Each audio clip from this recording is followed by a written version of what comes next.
Hello সবাইকে, সবাই কেমন আছেন? আশা করছি সবাই অনেক ভালো আছেন। আমিও অনেক বেশি ভালো আছি।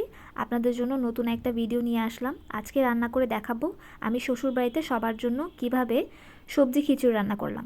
এখানে দেখতে পাচ্ছেন কতগুলি সবজি, আপনারা চাইলে কমেন্টস করে জানাতে পারেন এখানে কত রকমের সবজি আমি দিয়েছিলাম।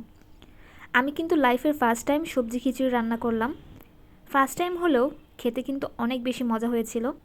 রান্নার প্রসেসে সর্বপ্রথম আমি এখানে তেলের মধ্যে কিছু আস্ত গরম মশলা আর পেঁয়াজ দিয়ে ভালোভাবে ভেজে নিয়ে চাল আর ডাল দিয়ে আমি একটু ভেজে নেব। আমি এখানে মুগ ডাল আর মসুর ডাল দিয়েছিলাম, আপনারা চাইলে আপনাদের মন মতো ডাল দিতে পারেন। আর আমি ঘরে যে চাল থাকে চিকন চাল সেটাই দিয়েছি।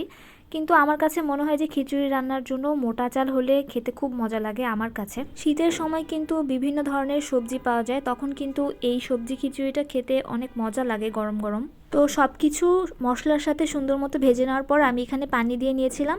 আর পানিটা যখন আমার পরিমাণ মতো টেনে আসবে তখন আমি এর জন্য বাগার তৈরি করে নিয়েছিলাম।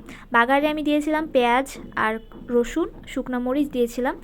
আর আমার শ্বশুরবাড়িতে সবাই খিচুড়িতে কালো জিরা খায়। কালো জিরাটা আমার খিচুড়িতে খুব বেশি ভালো লাগে না। বাগার দেওয়ার পরেও খিচুড়িটা আরও কিছুক্ষণ জাল দিয়ে নিব, তাতে বাগারের ফ্লেভারটা সম্পূর্ণ খিচুড়িটাতে খুব সুন্দরভাবে মিক্সড হয়ে যায়।